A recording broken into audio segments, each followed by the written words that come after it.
안녕하세요. 사연에 빠지다의 DJ 민영입니다. 오늘도 두 가지 사연 준비되어 있으니 재미있게 들어주시고요. 구독과 좋아요 버튼도 꾹 눌러주세요. 그럼 오늘의 사연 바로 시작해볼게요. 안녕하세요. 저는 청년 사업가로 바쁘게 일하고 있는 30대 여성입니다. 마음 맞는 대학 동기들과 스타트업으로 시작해서 처음 한두 해 자리 잡느라고 애를 참 많이 먹었어요. 지금은 회사도 정상 궤도에 올라서 좀 사람 사는 것처럼 살고 있습니다. 당초 주변 사람들의 예상보다 성장 속도가 더 빨라서 요새는 일하는 재미를 느끼며 지내고 있어요. 딸내미가 세상 무서운 줄도 모르고 대뜸 사업을 시작한다고 걱정이 많으셨던 부모님께서도 요새는 딸 자식 잘 나간다고 어깨 쫙 펴고 다니세요. 저 기죽을까봐 대놓고 말씀은 안 하셨어도 내심 혼기찬 딸 시집부터 갔으면 하셨던 걸 저도 알고 있었거든요. 덕분에 요즘은 결혼 이야기도 쏙 들어갔죠. 지금이야 결혼 생각할 겨를도 없이 제 일하느라 바삐 살고 있지만 한때는 저도 결혼이라는 인생의 중대사 앞에서 많은 고민을 해야 했습니다. 결혼은 사랑하는 사람 하나 믿고 처음 보는 인연과도 가족의 연을 맺어야 하는 일 아닙니까? 내가 선택하지도 않은 인연과 잡음 없이 잘 어우러져 지내는 게 결코 쉬운 일은 아니었습니다. 제 경우에는 특히 결혼을 했더라면 제게는 손이 형님들이 되었을 예비 동서들과의 관계가 그러했어요. 아니 우리가 뭐 알고 그랬어? 좋은 대학 나온 줄 알았으면 애초에 우리가 그런 식으로 행동을 했겠냐고. 그게 왜 꼭 우리 잘못인 건데? 정말 끝까지 뭘 잘못했는지 모르시네요. 제가 어떤 학교를 나왔는지 알든 모르든 댁들이 나한테 한 짓은 사람이 사람한테 하면 안 되는 짓이에요. 그런 것도 모르는 인간들이 제 자식이라고 제대로 키울지. 나도 당신 같은 사람들 수준에 안 맞아서 못 어울리겠네요. 처음부터 감이 좋지 않았던 예비 동서들과의 만남은 결국에는 걷잡을 수 없는 파국으로 결론을 맺게 되었습니다. 사람 마음이라는 게 다른 사람을 대할 때 조건에서 아주 자유로울 수만은 없다는 걸 알지만 그게 다른 사람을 무시하고 업신여겨도 된다는 면죄부가 될 수 있는 것은 아니지 않겠어요. 그런 점에서 저 두 인간들은 정말이지 고약한 사람들이었어요. 도대체 이게 다 어떻게 된 이야기인지 지금부터 자세한 이야기를 들려드릴게요. 시작부터 제 자랑을 하는 것 같아 좀 그렇지만 제가 잘하면서 공부를 제법 하는 편이었어요. 제가 자란 곳은 도시와는 거리가 먼 완전한 시골 마을이었거든요. 요즘도 시골에 아이들 울음소리 듣기가 여간 힘든 게 아니라지만 저 자랄 때도 한창 시골의 학교가 급격하게 줄어들던 시기였습니다. 학교 다닐 아이들이 줄어드는 판국이니 피할 수 없는 현실이었죠. 심지어 제가 나온 초등학교는 인근 읍내를 본교로 하는 시골 깡촌의 분교였어요. 당시에는 이미 전교생이 10명 남짓 한 곳이었으니 제가 자란 배경이 어떤지 이해가 좀 가시려나요? 상황이 이렇다 보니 중학교 진학을 위해서는 하루에 몇 대 마을에 들어오지도 않는 버스를 타고 20분은 좋게 나가야 했습니다. 걸어서는 거의 1시간 거리였습니다. 부모님도 밭일 하신다고 늘 바쁘셔서 학교까지 저를 태워다 주실 수 있는 날이 많지 않았기 때문에 어떻게든 버스 시간을 잘 지켜 등교를 해야 했어요. 비록 작은 시골 중학교이긴 하지만 저는 3년 내내 전교 1등 자리를 놓치지 않았습니다. 한 학년에 학생 수가 100명을 겨우 넘기는 판이었으니 서울의 강남 8학군 같은 곳과 비교할 때가 아니겠으나 그래도 부모님께서는 그런 제가 당신들의 가장 큰 자랑거리였죠. 저희 집이야 사방이 논밭인 그야말로 깡천이었으나 그래도 중학교가 위치한 곳은 읍 단위는 되었거든요. 학교 주변에 보습학원도 제법 많았습니다. 대도시만큼은 아니었어도 대한민국 교육열 높은 것은 어디 가지 않아서 저희 반 친구만 해도 학원 다니지 않은 아이가 손에 꼽힐 정도였습니다. 그 손에 꼽히는 아이들 중 하나가 바로 저였어요. 우리 민정이는 학원도 따로 안 다니면서 집에서 혼자 공부하는 거야? 학교 공부는 학교 있을 때 주로 하고 집에서는 숙제 외에는 따로 하고 있진 않아요. 정말 대단하네. 혼자서 이만큼 학업 성취도 끌어올리기가 쉽지 않았을 텐데. 우리 민정이가 확실히 공부머리가 있나 보다. 집에서 딱히 특별히 하는 게 없다는 건 거짓말은 아니었어요. 아무래도 시험 난이도 같은 것도 경쟁률이 치열한 도시 명문학교들보다야 낮은 편이었겠죠. 그리고 그때까지는 혼자서 공부를 해도 크게 어려움을 느끼지 못한 차였습니다. 선생님 말씀대로 공부하는 게 그렇게 어렵지는 않았으니 사람마다 각자 하나쯤은 타고난다는 재주가 저한테는 공부였던 게 아니었을까 싶습니다. 우리 딸 가진 것 없는 부모 밑에서 태어나 제대로 해준 것도 없는데 혼자서 이렇게 공부며 자기 일이며 똑부러지게 잘해내는 걸 보니 아빠는 우리 민정이한테 참 고맙다. 그럼 우리 민정이가 아빠 엄마 제일 가는 보물이지. 시골에서 농사 짓는 부모님 아래 크신 분들이라면 다들 아시겠지만 농사일이라는 게 여간 힘든 일이 아니거든요. 1년 365일 단 하루도 마음 놓고 쉴 수 있는 휴일이 있는 것도 아니고 고된 노동이 정말이지 끝도 없이 이어지죠. 그렇게 몸부셔서라 일하면서도 항상 좋을 결과만을 보장받을 수도 없었습니다. 태풍이라도 한번 세게 불면 된설이라도 맞으면 그 해 농작물들을 망치기 일쑤였죠. 오죽하면 풍년은 하늘이 내리는 거라고도 하잖아요.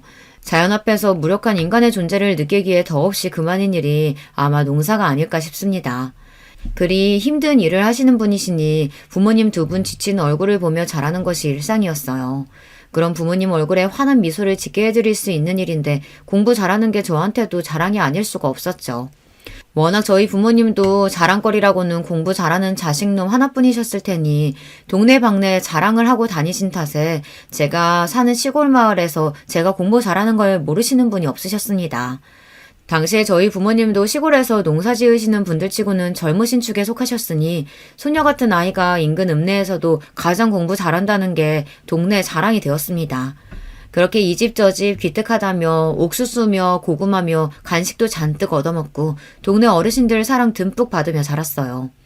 어른들 사랑은 잔뜩 받고 자랐지만 안타깝게도 또래 친구들한테는 시기의 대상이 되는 경우가 많았습니다. 아무래도 부모님들 중에서 쟤는 학원 한 번 안 보내줬는데도 전교 1등 하는데 너는 이렇게 뒷바라지 해줘도 왜 이렇게밖에 못하느냐며 타박하시는 분들이 계셨나 봐요.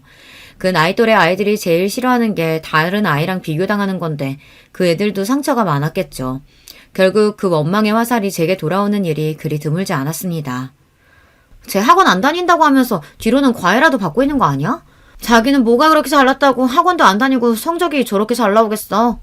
그러니까 너 평소에 공부 어떻게 하냐고 해도 학교에서 수업 받는 거 말고 별로 하는 거 없다고 거짓말이나 하고 우리는 뭐 학교 수업 안 듣나? 지만 따로 좋은 거 하면서 자기는 노력 안 해도 머리 좋아서 공부 잘한다 뭐 이런 소리 듣고 싶어서 아무것도 안 하는 척 하는 거 아니야?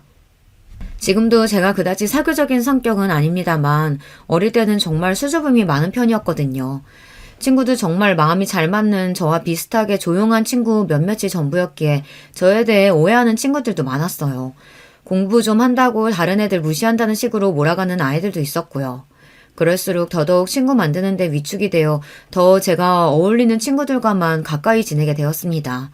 고등학교 진학할 때가 되자 제 주변 어른들이 저보다 더 부산해졌습니다.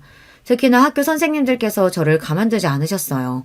그동안 학교에 호출될 일이 거의 없으셨던 저희 부모님도 학부모 연담을 빙자하여 자주 학교로 불려나오시게 되었습니다. 아버님, 어머님, 많이 부담스러우실 줄은 알지만 앞으로 민정이 장래가 달린 문제입니다. 제가 보기엔 민정이는 조금만 주변에서 도와주면 정말 좋은 결과 낼 수 있는 아이예요.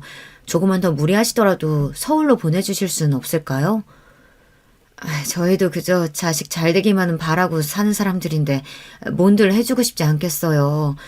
그런데 저희 형편이 그렇게 좋은 편도 아니고. 부모님과는 인근 소도시의 명문 고등학교에 진학하기로 이미 상의를 끝낸 상태였어요. 당시 그 지역이 아직 고교 평준화가 적용된 지역이 아니어서 공립학교임에도 시험을 쳐서 성적순으로 학생을 받고 있었거든요. 이 근처에서 공부 좀 한다는 애들은 거의 다 그 학교로 진학을 한다고 해도 과언이 아니었으니 저는 그 정도면 나쁘지 않다고 생각했습니다. 솔직히 당시 저희 집 형편을 고려해 볼 때 그 정도도 부모님께서 큰 결심을 하신 거였어요. 차로 저희 집에서 1시간 이상 떨어진 곳이었어서 무조건 성적 우수 학생으로 선발되어 기숙사에 들어가야 했지만 솔직히 제 성적으로는 무리가 없다고 생각했습니다. 성적 순으로 학생을 선별하는 학교이다 보니 기숙사도 상위 학생들에게 제한하고 받고 있었거든요. 부모님 입장에서도 비록 1시간 거리라곤 하나 어린 딸 자식 타지로 유학 보낼 결심이 쉽지 않으셨을 겁니다. 그런데 학교 측에서는 그보다 더 멀리 떨어진 서울의 명문학교에 저를 보내자고 저희 부모님을 설득에 들어간 겁니다. 솔직히 저는 그게 그렇게 마음에 들지 않았어요. 선생님들 입장에서야 본인들이 가르치는 학생이 더 넓은 세상으로 나갈 수 있는 자질을 갖추고 있는데도 어린 나이에 현실의 벽에 부딪혀 제가 더 욕심을 내지 못한다고 생각하셨을 수도 있어요. 하지만 저도 당시에 겨우 16 어린 나이였습니다. 부모님 품에서 벗어나 멀리 떨어진 곳으로 가고 싶다는 마음이 없었어요. 사실 진학하겠다고 한 학교도 기숙사에 들어가야 한다고 해서 걱정이 많은 터였습니다. 주변에 그곳과 비슷한 환경의 학교가 있었더라면 고민도 해보지 않고 집에서 학교를 다녔을 거예요. 통학을 할 때도 몇몇 우악스러운 친구들 때문에 기가 죽었었는데 기숙사 생활을 할 생각을 하면 걱정이 이만저만이 아니었어요. 그런데 인근 도시도 아니고 서울이라뇨. 중학교 2학년 때 다녀온 수학여행을 제외하고 서울은 가본 적도 없었습니다. 지금이야 KTX 타면 2시간도 안 돼서 집에 갈 수 있는 거리이지만 당시로는 저한테 꼭 아느니 아무도 없는 타국에 떨어지는 것과도 같은 기분이었습니다. 엄마, 나 서울 안 가도 괜찮아. 나 근처 학교 가도 잘할 수 있어. 너야 어딜 가더라도 잘하겠지. 이런 잘난 자식 낳아놨으면서 부모가 돼서 뒷바라지 제대로 해줘야 하는데. 자꾸 부모님들이 당신들 탓을 하시는 것도 보기 싫었어요. 남들 보기에 어떨지 몰라도 전 제가 나고 자란 시골 마을을 정말 사랑했거든요. 나는 이렇게 살고 있어서 행복한데 남들이 왜 더 야단인지. 그리고 다른 사람들이 제 소중한 부모님을 자식 뒷바라지 하나 제대로 못하는 못난 부모 취급하는 것도 싫었고요. 하지만 부모 입장에서야 자식이 조금만 더 밀어주면 지금보다 훨씬 더 나은 인생을 살 수 있다고 하는데 그걸 포기할 수 있는 부모가 과연 몇이나 되겠습니까? 민정아, 이제 됐다. 우리 학교 출신 선배님 중에서 장래가 촉망되는 우수학생 후원해주고 싶다는 분이 계신데 네 사정 들으시고는 네가 대학 갈 때까지 교육비랑 생활비 지원해주고 싶다고 하시는구나. 담임 선생님 말씀에 저희 부모님들께서는 눈시울까지 붉히시며 감사 인사를 거듭하셨어요. 하지만 저는 이제 꼼짝없이 머나먼 타지로 나가야 한다는 생각을 하니 두려운 마음에 눈물이 비집고 나왔습니다. 제가 괜찮다는데 굳이 저를 보내시기로 한 부모님께도 어린 마음에 원망스러운 마음이 들었고요. 민정아, 지금이야 네가 엄마 아빠랑 떨어져서 지내야 한다고 생각하니 무섭기도 하고 서운하기도 하겠지만 이게 최선의 선택이라는 건 우리 딸도 곧 알게 될 거야. 어딜 가서도 우리 딸이 잘할 거라는 건 믿을 의심치 않으니 엄마 아빠는 걱정 없이 웃는 얼굴로 너 보낼 거다. 그렇게 저는 서울의 특목고에 진학하게 되었습니다. 그 학교에 입학하고 나서야 제가 그동안 얼마나 우물한 개구리였던 건지 깨닫게 되었어요. 시골 학교에서 공부 꽤나 했다는 건 거기서는 될 것도 아니었습니다. 거기 있는 친구들 중 중학교에서 전교 1등 안 해본 애들이 더 드물었습니다. 저처럼 시골 깡촌에서 유학 온 애들도 거의 없다시피 했어요. 처음 상경했을 때 제가 지내던 곳 풍경과는 달리 빽빽하게 들어선 고층 빌딩들의 눈앞이 빙글빙글 도는 것 같았습니다. 다른 친구들 그동안 살아온 이야기 듣자니 그때보다도 더 눈앞이 도는 기분이었어요. 나는 어릴 때부터 영어 유치원 다니고 방학 때마다 어학연수 나가서 영어 배우고 들어왔어. 엄마 아빠가 어릴 때부터 대학은 미국 아이비리그 보낼 거라고 하셨거든. 근데 나만 그런 거 아닐걸? 우리 반 애들 중에 어학연수 한 번 안 다녀온 애들 없을걸? 제가 어디서 듣지도 못한 시골 마을에서 올라왔다는 걸 알자 호기심을 갖고 다가온 친구 하나가 이렇게 설명했습니다.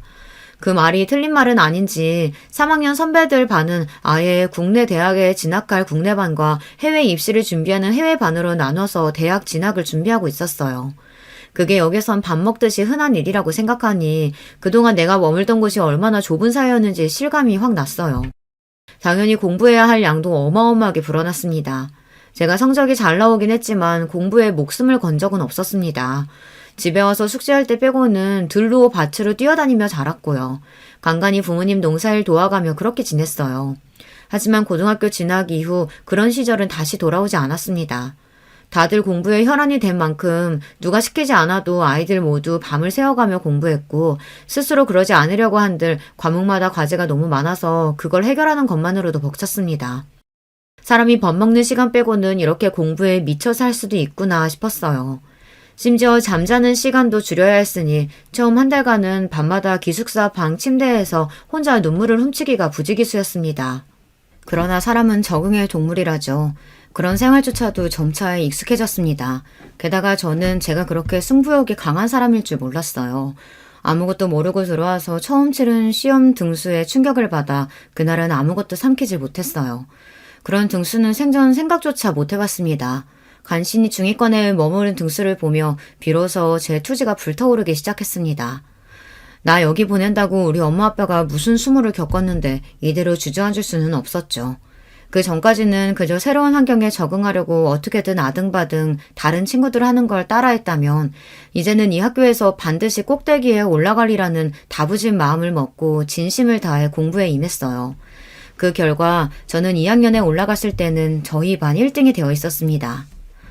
야, 마음 먹는다고 다 성적 나으면 우리 학교 애들 죄다 하버드 갈게? 너도 진짜 대단하다. 그 시골에서 어떻게 여기까지 오나 했는데 한민정, 너 이런 면이 있었구나? 공부가 사람 평가하는 가장 큰 기준인 학교이다 보니 제가 누구인지 모르던 아이들조차 저를 달리 보기 시작했습니다. 자연스레 주변 친구들이 해외 명문학교 진학이 유력한 아이들로 채워지기 시작했어요. 그때는 그저 친구들이 많아졌다는 게 마냥 좋았었는데 사회에 나오고 나니 각 분야에서 왕성하게 활약하는 그 애들이 죄다 제 인맥이더군요. 그때는 몰랐습니다. 주변 어른들이 하시던 말씀이 이렇게까지 고려하신 거구나 싶네요.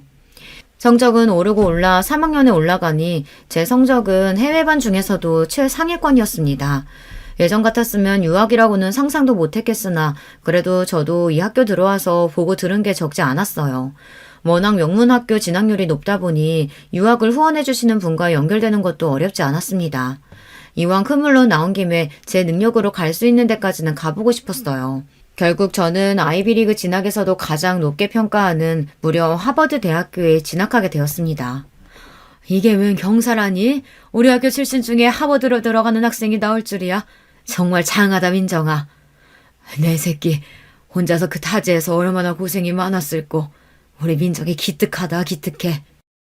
유학이 확정되고 금이환영한 고향에서 제 고등학교 진학을 도와주신 중학교 선생님들과 관계자분들이 저를 과거 급제라도 한 듯 열렬히 맞아주셨습니다. 어린 딸 타지로 보내고 노심초사하셨을 부모님도 기쁨의 눈물을 쏟으셨어요. 정말 다들 감사합니다. 엄마 아빠 조금만 더 기다리면 내가 정말 호강시켜줄게. 다시는 힘든 일 안 하시게 내가 다 해드릴 거야. 머리도 좋은데 심성까지 고운 것 보게. 민정이 네가 우리 동네 자랑이다. 3년 노력의 결과를 더할 나위 없는 최고의 결과로 돌려받게 되어 정말 기뻤습니다. 그렇게 시작한 미국 유학 생활도 성실하게 했어요. 비록 대학생이라고 낭만을 즐길 여유라고는 없을 정도로 어마어마한 공부량에 치여야 했지만 그 덕에 더 나은 사람으로 성장할 수 있었고 그 안에서 돈 주고도 살 수 없는 유망한 인재들과의 인연을 맺을 수 있었던 것 또한 제 인생의 큰 재산이 되었습니다. 유학을 마치고 국내 유수의 기업에서 사회생활을 시작하면서도 자신감 넘치는 태도로 살아갈 수 있었던 것은 이렇듯 제가 쌓아 올린 것들로 인해 제 자존감도 올릴 수 있었기 때문이겠죠. 대학 때도 너무 바빠서 제대로 데이트할 시간도 없었는데 귀국하니 선자리가 제법 들어왔습니다. 이제 제 스펙도 국내에서 손에 꼽힐 정도이니 상대의 조건도 썩 훌륭했으나 왠지 그런 식의 만남이 썩 내키지는 않더라고요. 그즈음 제게 아주 적극적으로 다가오던 사람이 바로 예비 남편이었습니다. 제가 근무하는 회사의 협력사 직원이었던 그 사람 직장도 꽤 훌륭한 평가를 받는 곳이었어요. 학벌도 국내 명문대로 졸업했고요. 에이 그래봤자 너한테 될 건 아니지. 객관적으로 보자면 동기 말이 틀린 말은 아니었습니다만 애초에 학벌 따져가며 연애할 생각도 별로 없었고 그저 대화 수준이 맞지 못할 정도가 아니면 크게 신경 쓰지 않았습니다. 무엇보다 예비 남편의 매너 있는 태도와 준수한 용모도 마음에 쏙 들었고요. 그렇게 연애를 시작하고 채 1년도 지나지 않아 결혼 이야기가 나오게 되었어요. 당시에는 제가 학교 졸업하자마자 저희 엄마 아빠 거처부터 옮겨드려서 그래도 전에 살던 시골에서 조금 근교의 읍내에서 지내고 계시는 부모님이셨습니다. 학생이었다고는 하지만 학교 이름값이 있어 그런지 학생 시절 인턴십 했던 곳에서 꽤 많은 금액을 적축할 수 있었거든요. 그렇게 이제 나이 드셔서 너무 무리 가는 밭일을 그만두시게 하고 그 근처에 작은 가게를 내드렸어요. 아이고 우리 잘난 딸내미 덕에 엄마 아빠가 호강한다. 고맙다 우리 딸.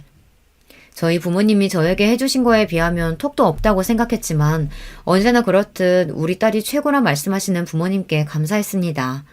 저희 부모님과는 달리 예비 남편 집안은 그 사람 날 때부터 유복하다고 하더군요. 부모님 두 분 중 아버님은 사업을 하시고 어머님은 전문대에서 교수로 재직하고 계셨습니다. 아들 삼형제 중 막내인 예비 남편은 그렇게 교육에 대한 관심이 지대한 부모님 밑에서 크게 사고치지 않고 성실히 공부해서 좋은 대학, 좋은 직장에 들어간 부모 속 썩일 줄 모르는 말 잘 듣는 아들로 자라났습니다. 비록 자라온 환경이 차이 나는 게 좀 걱정스럽긴 하지만 아가씨가 머리가 좋아 좋은 직장까지 다닌다고 하고 우리 애랑 말도 잘 통한다고 하니 그건 참 좋네요. 결혼해서도 이 근처에서 지낼 테니 지금이랑 크게 바뀌지 않을 것 같아 그것도 마음에 들고요. 첫 인사드린 자리에서 묘하게 신경 거스르는 말씀을 하시는 예비 시어머니가 좀 마음에 걸리기는 했어요. 하지만 어쨌든 저를 좋게 보셨는지 그 이후로는 제게 상냥하게 대해주셔서 그러려니 했습니다.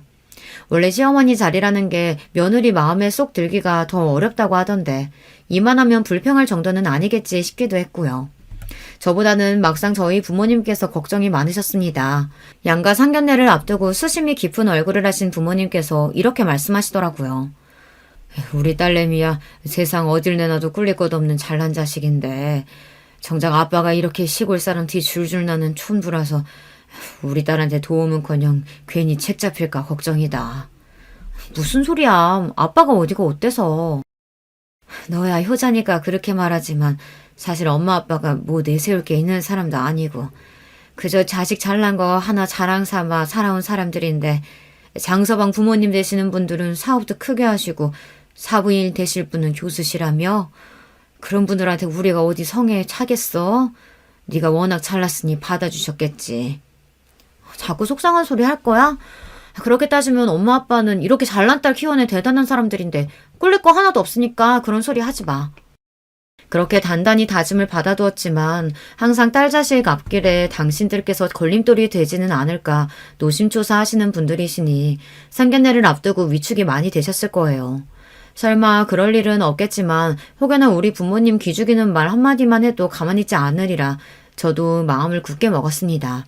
결혼을 엎으면 엎었지 평생 딸 자식 하나 바라보면서 최선을 다해 사신 부모님한테 상처 주는 일을 할 생각은 추워도 없었습니다.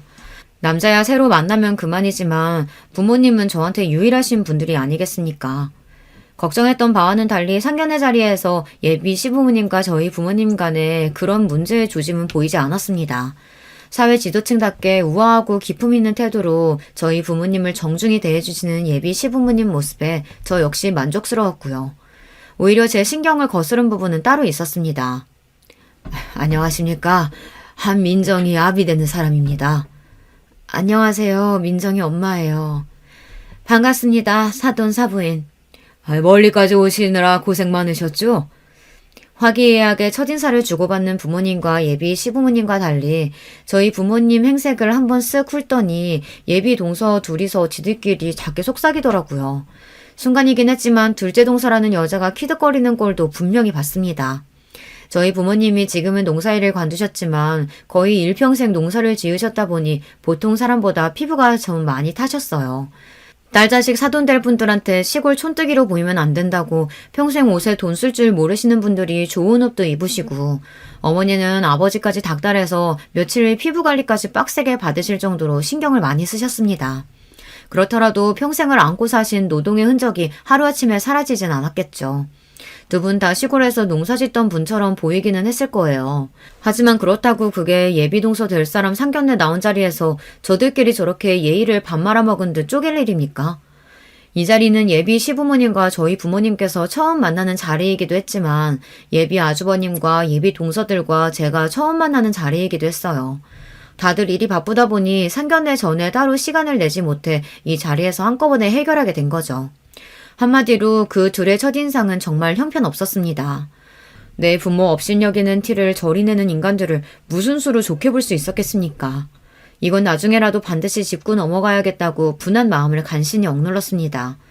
정작 예비 시부모님과 저희 부모님은 좋은 분위기 속에 얘기를 잘 나누셨으나 그 마음은 그 자리가 파할 때까지 전혀 풀리지 않았어요. 다들 돌아가고 예비 남편과 둘만 남자 저는 계속 참았던 화를 폭발하고 말았습니다. 자기 형수라는 사람들 도대체 어떻게 그렇게 예의가 없어? 모르는 사람이라고 해도 무례할 판에 나랑 우리 부모님 처음 보면서 사람을 그딴 식으로 쳐다보고 쑥덕거려? 저들은 뭐 얼마나 잘났다고. 형수님들이? 설마 자기가 잘못 본 거 아니야? 지금 누굴 바보로 봐? 그럼 가만히 있는데 허공 보고 비웃기라도 했다는 거야? 제가 그렇게 화를 내는데도 일단 자기 형수들부터 감싸는 예비 남편의 우라통이 터졌습니다.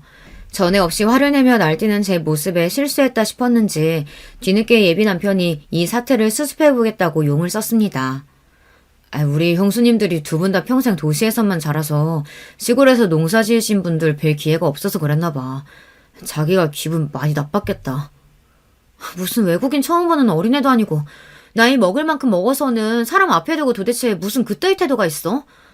나 다른 건 몰라도 내 부모님 함부로 대하는 건 그 누가 와도 못 참아줘. 기석 씨도 예외도 아니고 그 형수라는 여자들은 더더욱 아니야. 그럼. 내가 다시는 그러지 마시라고 단단히 주의 드릴게. 화 풀어 자기야. 난 분명히 말했어. 2번은 없어. 정말 한 번만 더 그렇게 싹수 없이 굴었다간 이 결혼 당장에 엎을 생각이었습니다. 노기를 감추지 못하는 저를 보며 제가 결혼 관두자고 하기라도 할까봐 예비 남편이 제 눈치를 보고 납작 기었어요. 정말 제 형수들아 하는 꼴 못 보고 저러는 건지 보고도 일 크게 만들기 싫어 모른 척하는 건진 몰라도 예비 남편까지 꼴 보기 싫더라고요. 그날 그렇게 안 좋은 기분으로 헤어지고 집으로 돌아왔습니다. 오랜만에 서울 올라오신 김에 맛있는 거 사드리고 좋은 구경 시켜드리고 싶어 부모님을 집으로 모셨거든요. 상견례 감상이 나쁘지 않으셨는지 두 분 다 표정이 좋으신데 괜히 저 때문에 겪지 않으셔도 될 일을 겪게 해드린 것 같아 죄송스러웠습니다. 사돈 내외도 그렇지만 정서방 형제들도 그렇고 형수 되시는 분들도 그렇고 어쩜 다들 그렇게 귀티가 나고 사람들이 세련되던지 우리 딸이 그런 집에 시집 간다고 생각하니까 아빠가 마음이 너무 뿌듯하더라. 그러게 말이야.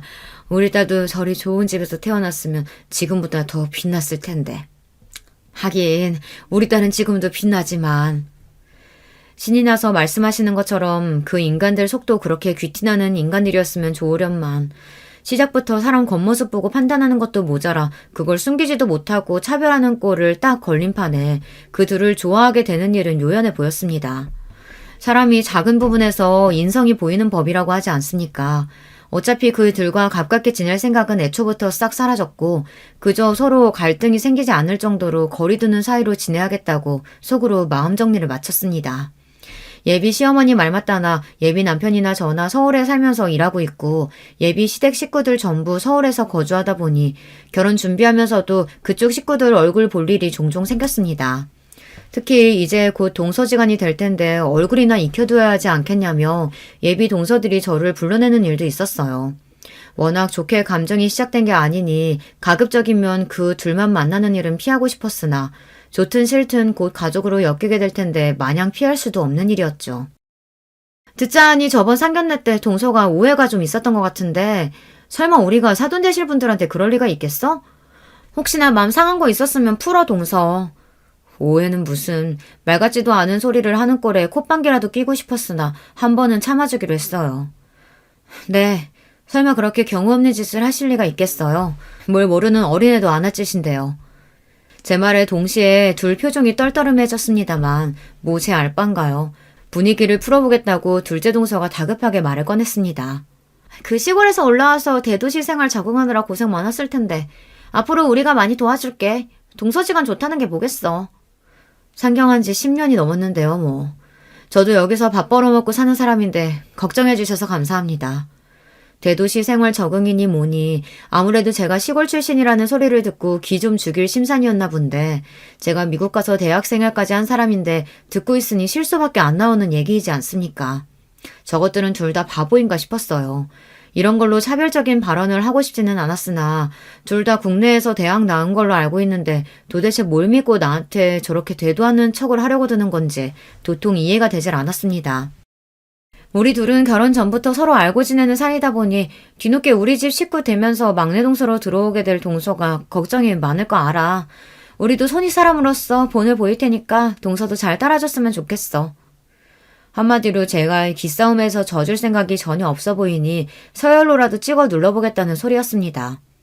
본을 보이긴 애초부터 바닥 다 보인 마당에 뭐 가르칠 게 있다고요.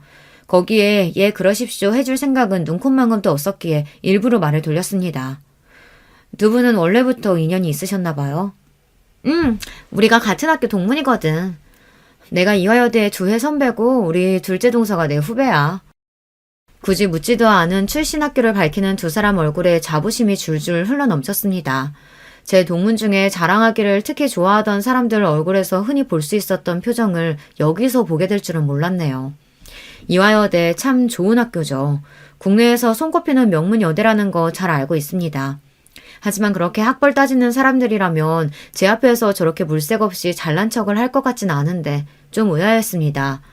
이대 나왔다는 걸 자랑스러워하는 게 이상하다는 소리가 아니라 이대에 나온 걸 자랑으로 생각하는 부류의 사람이라면 하버드 나온 제 앞에서 굳이 학벌로 자랑하려고 들지는 않을 것 같았거든요. 그저 제가 직접적으로 제가 어느 학교 출신인지 두 사람 앞에서 언급한 적이 없다는 생각이 들었습니다. 상견례 자리에서도 당연히 예비 남편이 식구들에게 이미 말했겠거니 생각했지 제 입으로 어느 학교를 나왔느니 떠들어댄 적은 없었습니다. 사실 그러기도 참 이상한 일 아닙니까? 밥 먹다 말고 갑자기 제가 하버드대 나왔어요. 뜬금없이 말하는 것도 우습잖아요. 그러고 나서 예비 남편을 만나고는 내내 의문이었던 점에 대해 물어보았습니다. 기석씨, 혹시 나 어느 학교 나왔는지 집에 얘기 안 했어? 어? 당황해서 되묻는 꼴이 대답이나 마찬가지였습니다. 저는 좀 황당해진 기분으로 다시 물었어요. 아니 왜? 보통 집에서 결혼할 여자 데려온다고 하면 집안 환경이 어떻느냐, 학교가 어딜 나왔느냐 그런 거 제일 많이 물어보는 거 아니야? 아니 그게... 곧장 대답을 못하고 우물쭈물하는 꼴이 의심스럽게 짝이 없었습니다. 그렇지 않아도 처음 예비 시부모님 인사드렸을 때나 상견례 때나 마음 한구석에 찝찝했던 기분이 여전히 남아있었어요. 뭐야? 뭐 때문에 내 학벌까지 숨기고 내가 당신 형수들한테 시골 촌뜨기 취급이나 받고 있어야 하는 건데? 그동안 제가 참아도 너무 많이 참아줬죠. 자꾸 사람 의심을 들쑤시게 행동하는 예비 남편을 추궁하자 어쩔 수 없이 그 사람이 사정 이야기를 하기 시작했어요. 그게 말이야. 사실 우리 부모님이 좀 보수적인 데가 있으셔서 며느리가 자기 아들보다 학벌이 너무 좋아도 남자 쪽이 기죽는 거라고 별로 좋게 생각을 안 하시거든. 그래서 부모님한테는 자기가 그냥 수도권 대학 출신이라고만 했어. 뭐 이런 황당한 소리가 다 있나요? 남들은 내세우지 못해 안달인 제 학벌인데 여자가 학벌 더 좋으면 남자 기죽인다는 소리도 웃기지만 그걸 또 저렇게 대응한다는 소리는 들어보지도 못했습니다. 내가 진짜 기가 막혀서 내가 공부 열심히 해서 좋은 대학 나온 게 자기네 집에서 책 잡힐 일이야? 나 학벌 좋다고 좋은 데서 얼마나 선짜리 많이 들어왔는 줄 알아? 이런 황당한 취급도 듣도 보도 못했어. 그리고 부모님이 그렇게 생각하신다고 그걸 그런 식으로 얼버무려? 요즘 같은 세상에 비밀이 어디 있다고. 평생 속이기라도 할 작정이었어? 당신 지금 나까지 거짓말쟁이로 만든 거야. 나까지 바보 만든 거라고. 미안해. 결혼 전에 괜히 자기 속 시끄러워질 일 만들기 싫어서 그랬어. 내가 조만간 책임지고 제대로 얘기할 테니까 제발 화내지 마, 자기야. 내 속은 지금 네가 더 시끄럽게 만들고 있어. 어떻게 이렇게 황당한 짓을... 그럼 자기 형수들이 나랑 우리 부모님 그렇게 깔본 것도 그래서 그런 거였니? 이화여대에는 기댈 것도 아닌 서울 변두리 대학이나 나온 줄 알아서? 우물쭈물 대답을 못하는 꼴을 보니 결과가 뻔했습니다. 연애할 때는 사람 참 똑부러지고 괜찮아 보였는데 이래서 사람은 곁에서 함께 큰일 겪어보아야 비로소 제대로 알 수 있다고 하는 건가 봅니다. 나 기석씨 만나고 진짜 이렇게 실망스러운 적이 없었어. 도대체 무슨 생각이었던 거야? 민정씨, 내가 정말로 미안해. 내가 생각이 너무 짧았어. 내가 민정씨랑 결혼하고 싶은 마음이 너무 앞서서 평소보다 경솔하게 굴었어. 내가 무슨 일이 있어도 사실관계 제대로 잡을 테니까 나한테 조금만 시간을 줘, 어? 생각 같으면 결혼이고 뭐고 한동안 아무 생각도 하기 싫었으나 이 와중에도 착실히 결혼 준비가 이루어지고 있었습니다. 거기다가 좋은 집에 딸 시집 보낸다고 요즘 기분이 하늘을 찌를 듯한 부모님을 떠올리니 막막하더라고요. 한심스럽긴 했지만 아직 예비 남편에 대한 마음도 완전히 식지 않은 상태였고요. 결국 그 어이없는 일을 한 번은 봐주기로 했어요. 다음날 저녁에 자려고 들어누웠는데 갑자기 전화벨이 울렸습니다. 첫째 동서였어요. 친한 사이였어도 별일 없으면 이 늦은 시간에 전화는 실례인데 피차 서로 감정 좋을 것도 없는 사이에 이 시간에 전화라니. 역시 문제 있는 사람은 한 가지만 문제인 건 아니구나 싶었습니다. 한숨을 쉬며 마지못해 전화를 받았어요. 이 시간에 무슨 일이세요? 야, 너 내가 그렇게 알아듣게 얘기했는데 꼭 이렇게 긁어부스럼을 만들어야겠어? 내가 우리 집 식구도 아닌 너 때문에 도련님한테 입 조심하라는 소리까지 들어야겠냐고. 대뜸 전화에서는 다짜고짜 그게 무슨 소리예요? 진짜 저한테 왜 이러세요? 왜 이래? 이게 어디 순진한 척을 하고 있어.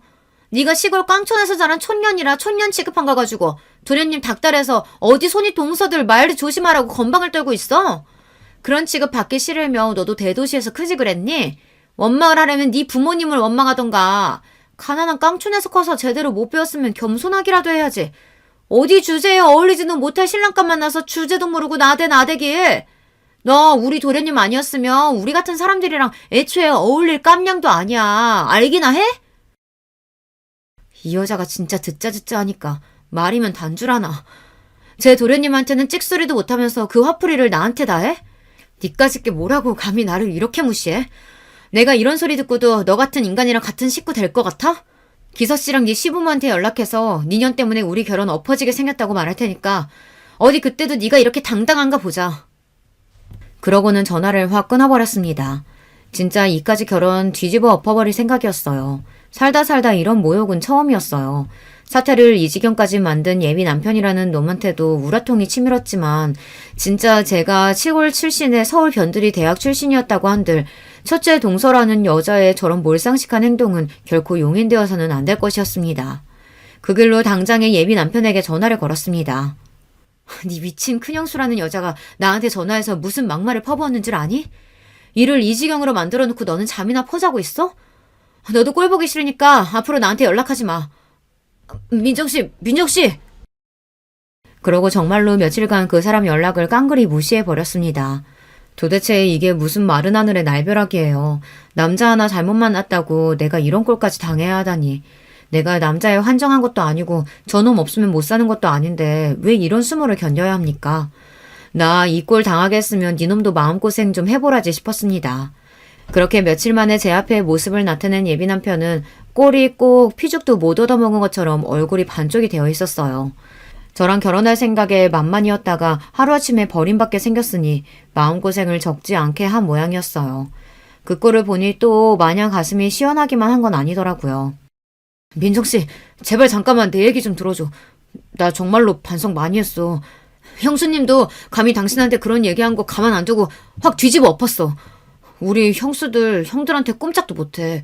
내가 형수들 때문에 결혼 엎어지게 생겼다고 형들도 화가 나서 한 소리들 해서 지금 형수들 찍소리도 못하고 있어. 앞으로도 형수들 절제 당신 함부로 못하게 할 테니까 제발 한 번만 용서해줘. 어? 너 그 한 번만 소리가 벌써 몇 번째인 줄 아니? 내가 처음부터 그냥 확 끊어냈어야 하는 건데.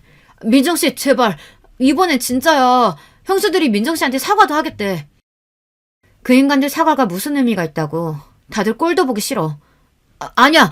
안 그러면 자기들도 형들한테 이혼당할 판인데 이제 절대 그렇게 못 가본다니까?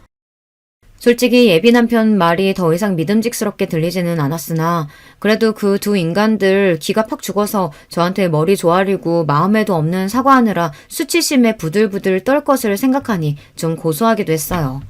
그렇게 정말 마지막이라고 다짐을 받아두고 두 형님 내외와 대면하게 되었습니다. 재수씨, 제 안사람이 정말 큰 실수를 저질렀다고 들었습니다. 재수씨 입장에서 얼마나 화가 나고 상처가 되셨겠어요. 제가 대신해서 정말 사죄드립니다. 아주버님께서 잘못하신 것도 아닌데요. 사과할 사람은 따로 있지 않나요? 제 말에 그 자리에 있던 모든 눈들이 두 예비 동서에게 꽂혔습니다. 자기 남편들한테는 꼼짝도 못한다는 말이 거짓은 아니었던지 어지간힘도 아주버님들 눈치를 보는 예비 동서들 꼴이 우스웠습니다. 두 사람이 내키지 않는 표정으로 마지못해 입을 떼었습니다.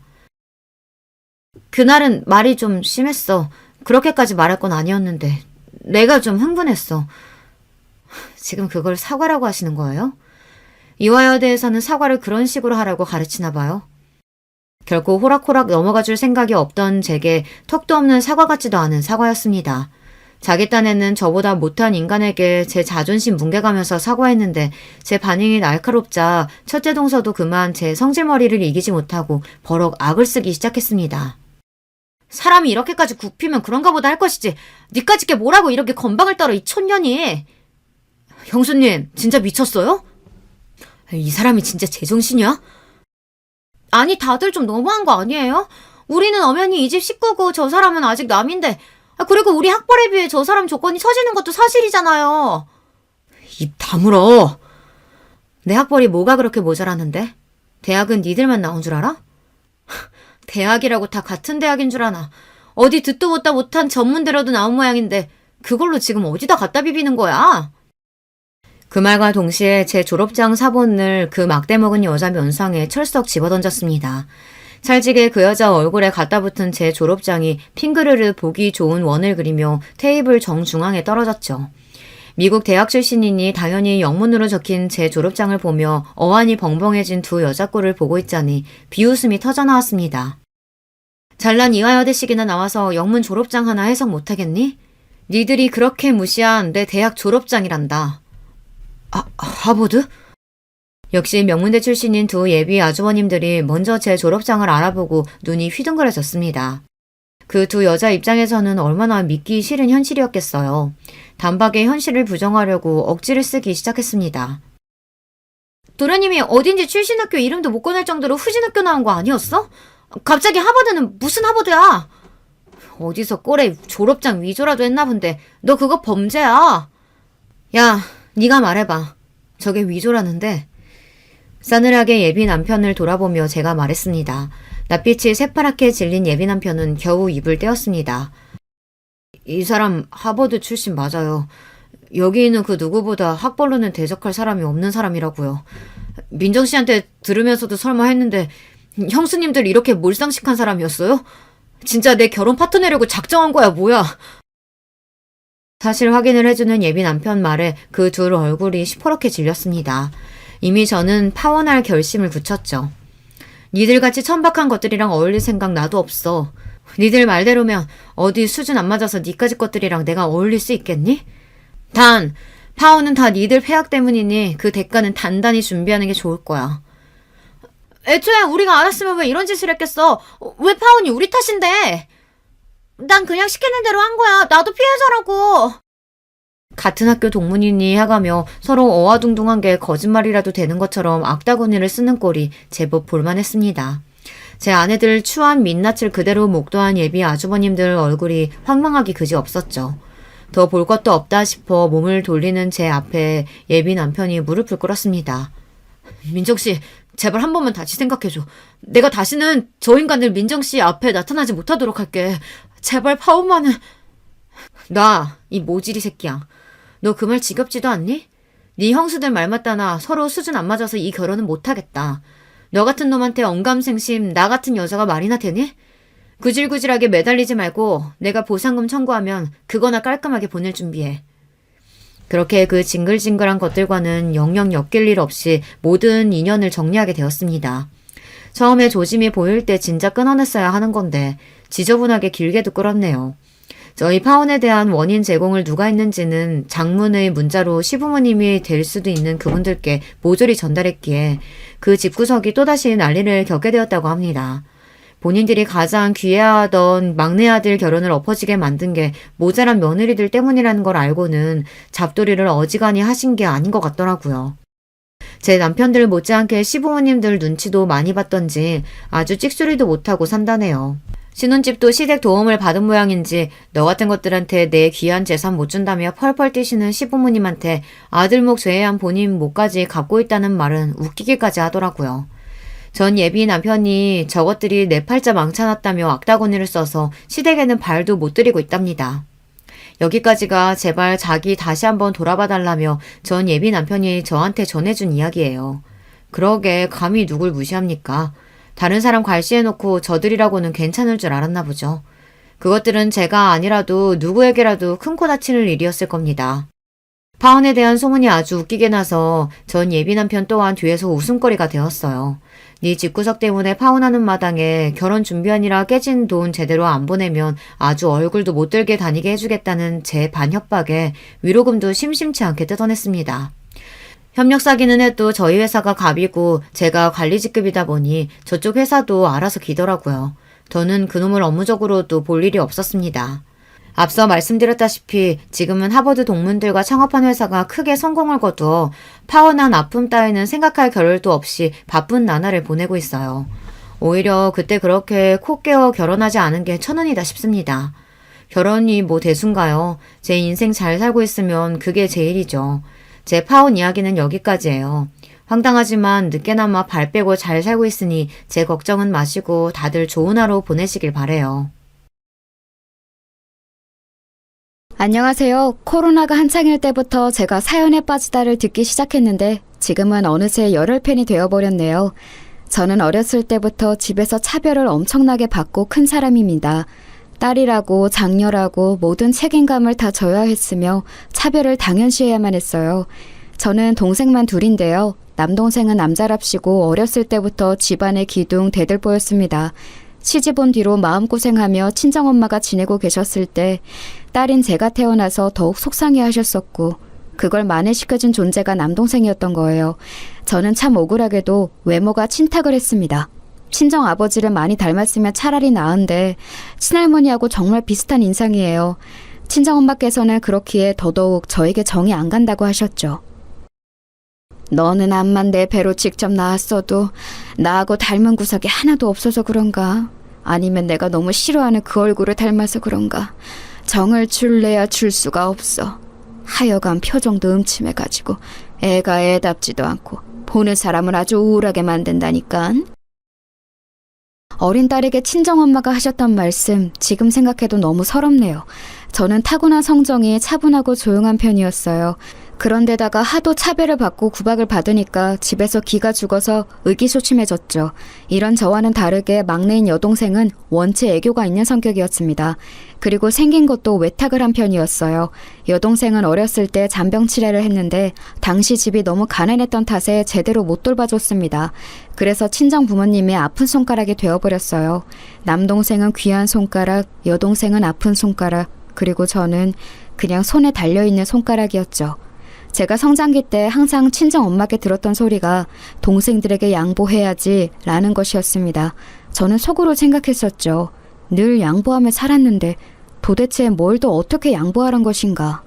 친정 부모님께서는 맞벌이를 하셨는데 온갖 집안일이며 동생들 챙기는 것까지 제가 전담하였습니다. 친정엄마의 일자리가 불규칙적이었기 때문에 가끔은 며칠 이상 일을 안 나가실 때도 있었지만 그런 날에도 온갖 잡일을 저희 몫이었습니다. 밥도 설거지도 빨래도 각종 집안 청소도 동생들 숙제 봐주는 것도 철저히 저희 일이었던 것이죠. 이런 저에게 동생들은 습관적으로 칭얼거리면서 대들었어요. 여동생은 그나마 제 눈치를 보는 신용이라도 했었죠. 남동생은 머리가 서서히 크면서 치사하게 굴기 시작했습니다. 누나, 자꾸 나한테 잔소리하면 엄마한테 이른다. 엄마한테 일러서 누나 혼내주라고 한다. 누나 혼나고 싶어? 지금 생각해도 정말 얄미운 모습이었네요. 슬펐던 건 남동생이 그렇게 나오면 제가 할 말이 없어진다는 것이었어요. 친정엄마가 남동생의 편을 들리라는 것이 자명했으니까요. 하지만 저도 아직 어렸던 때였기에 어느 날은 저도 울컥해서 남동생에게 맞받아쳤습니다. 이를테면 일로 보라면서 남동생의 얄미운 머리통에 꿀밤을 세게 먹였었죠. 그리고 그날 늦은 밤 상황을 알게 되신 친정엄마께 저는 냄비로 맞았습니다. 냄비로 맞다가 국자로도 맞다가 쟁반으로도 맞았었네요. 엄마, 왜 저한테만 이러세요? 왜 저만 때리시냐고요? 그리고 상황이 어땠는지 왜 저한테는 안 물어보세요? 들어보시지도 않고 이러시는 거잖아요. 제 의견은 의견도 아니에요? 넌 입이 있어도 없는 거야. 의견 같은 소리 좋아하네. 확 그냥 쟁반으로 쳐 주둥이를 터뜨려 버릴까 보다. 맞은 것보다 그런 소리를 들었던 게 더 아팠어요. 몸보다 마음이 아팠습니다. 그 후로는 남동생과 상대를 아예 안 하려고 했어요. 그래도 그 이전까지는 미우나 고우나 제 동생이라는 생각이 있었는데 이제는 저도 모르게 정남이가 떨어져 버린 것이었죠. 학교나 열심히 다니고 공부나 열심히 해서 저 나름의 길을 걸어가는 수밖에 없다고 생각했습니다. 그리고 중학교 3학년의 어느 날 친정 부모님께서 저를 두고 나누시는 대화를 엿들어 버렸어요. 집이 좁아서 웬만하면 다 들을 수 있었거든요. 어차피 제가 좋은 대학 갈 애도 아니니까 아예 대학 보낼 생각을 말고 얼른 돈 버는데 보냈으면 좋겠다고 이런 대화를 나누셨습니다. 심장이 철렁 내려앉았죠. 저는 그날 이후로 코피 터지게 공부를 시작했어요. 학원도 못 다니는 형편인데 어주짬게 공부하는 것으로는 절대 가시적인 결과를 낼 수 없다는 판단이 그제야 섰던 것이었죠. 친정 아버지도 역시 엄마와 비슷한 분이셨습니다. 늘 저에게 네가 첫째니까 묵묵해야지, 모범이 되어야지 이런 식으로 말씀을 해주셨죠. 그런데 아버지도 엄마도 형제들 사이에서 첫째가 아니신 분들이었어요. 당신들이 모르시는 책임감을 왜 저에게만 강요하셨던 건지 참 모를 일입니다. 제가 죽도록 공부해서 꽤 좋은 인문계 고등학교에 턱걸이로 합격을 해내는 엄청난 쾌거를 이룩했을 때도 저는 황당한 반대에 부딪혔어요. 친정아버지는 난감한 얼굴로 이렇게 말씀을 하셨었죠. 네가 지금 인문계를 가서 공부 노름 해보겠다고 이럴 때냐? 대학 욕심이 있나 본데 어설프게 굴 거라면 일찌감치 접어라. 접고 그냥 돈이나 빨리 버는 길만 생각해. 왜요? 아버지하고 엄마 두 분 다 대학 안 나오셨잖아요. 그러니까 저라도 대학을 나와야죠. 그런 얘기는 왜 해? 공부는 네가 안 해도 우리 집안 대들보가 할 거다. 우리 아들내만 믿고 있어. 우리 집안 대들보? 우리 아들냄? 저에게는 단 한 번도 그런 호칭을 써주신 적이 없었건만 입맛이 쓸쓸했습니다. 그놈의 우리 아들은 시간이 갈수록 제 귀에 인이 박혀갔죠. 저는 고등학교 때 이를 악물고 공부를 했습니다. 자식이 없는 형편에도 알아서 코피 터지도록 공부를 하면 부모 입장에서는 너무 고마운 일 아닌가요? 쌍수 들고 환영해야 마땅한 상황 아닐까요? 그런데 희한하게 친정엄마는 갈수록 초조해하셨습니다. 처음에는 제가 인문계 고등학교에서 난다긴다 하는 애들에게 눌려서 성적을 다 망칠 것이라 전망하시고는 저를 비웃으셨지만 끈기를 잃지 않은 제가 점차 성적을 잘 내기 시작하자 반응이 달라지셨던 거예요. 제가 고등학교 2학년이었을 때부터는 아예 작정하시고 악담을 하셨었네요. 너는 네 동생들 뒷바라지 하려고 태어난 거야. 없는 형편에 쓸데없는 짓 하지 말고 빨리 돈 벌어서 네 동생들이나 좀 지원해줘라. 대기업 공장 같은 데 들어가면 좀 좋니? 네가 벌어온 돈으로 우리 아들 공부 좀 편안한 환경에서 지켜보자. 너는 그저 시집이나 잘 가면 되는 거야. 지금 굳이 그렇게 공부한다고 쓸데없이 굴 필요가 없어. 여자는 어차피 출가 외인인데 네가 결혼 전에 가족한테 헌신하지 않으면 언제 또 장녀로 선신할 수가 있겠니? 집안일 잘하고 동생들 잘 돌봤다고 하면 점수 잘 따서 괜찮은 곳에서 너를 며느리로 맞아줄 수도 있겠지. 이런 쉬운 길 두고 왜 멀리 돌아가? 그쯤 되니까 저는 친정엄마를 상대하는 것이 제 손해라는 것을 알았어요. 그래서 여자는 오로지 시집 가는 것만이 종착지인가요? 라는 질문을 속으로만 감췄습니다. 겉으로는 대충 고개만 끄덕거려 드렸죠. 저의 건조한 반응에 친정엄마는 분통을 터뜨리셨고요. 정말 저는 이해할 수 없었습니다. 헌신적인 장녀로 살고 싶다고 말을 한 적 없었고 결혼 잘하는 게 목표라는 말은 더더욱 한 적이 없었는데 왜 저를 멋대로 재단하고 인생을 설계하시는 건지 그저 답답할 따름이었네요. 저는 이런 상황들을 다 이겨내고 대학 입학 시험에서 좋은 성적을 거두었습니다. 그랬건만 집에서는 먹고 죽을래도 돈 없으니까 대학 갈 돈은 지원 못 해주겠다고 그랬어요. 담임 선생님께서 기가 막혀 하셨죠. 이런 상황이면 빚을 내서라도 자식 대학부터 보내주는 게 맞는 건데 어떻게 부모가 그럴 수 있냐면서 착잡해 하셨고 저는 너무 부끄러웠습니다. 학교의 선생님들께서 나라에서 지원받을 수 있는 방법들을 알아봐 주셔서 저는 간신히 대학에 등록할 수 있었어요. 눈물나게 감사했고 신기했습니다. 아는 만큼 보인다는 말이 뭔지 실감도 되었고요. 나라의 도움을 요청해 볼 생각조차 못했었는데 알지 못하기 때문에 누리지 못했던 것들이 많을 거라는 생각이 들었습니다. 졸업 전에 담임 선생님께서 저에게 해주셨던 말씀이 무척 인상 깊었습니다. 집에서는 내가 교사가 되는 걸 예전에 무척 반대하셨었어. 지원도 안 해줄 거라고 엄포를 놨는데 나는 꿋꿋하게 교사의 길을 걸었지. 그리고 후회는 없어. 내가 하고 싶은 걸 해냈으니까. 너는 이제 20살이야. 그거 아니? 너는 이제 2번 다시는 네 평생에 19살로 돌아가지 못한다. 인생의 모든 순간은 그 순간이 마지막 순간이야. 시계바늘을 뒤로 돌릴 수 있지만 그렇다고 시간이 뒤로 가는 건 아니지. 지난 날을 후회한다고 한들 그 과거로 돌아갈 수 없어. 후회를 최소한으로 남기고 싶으면 네가 하고 싶은 것을 해야 돼.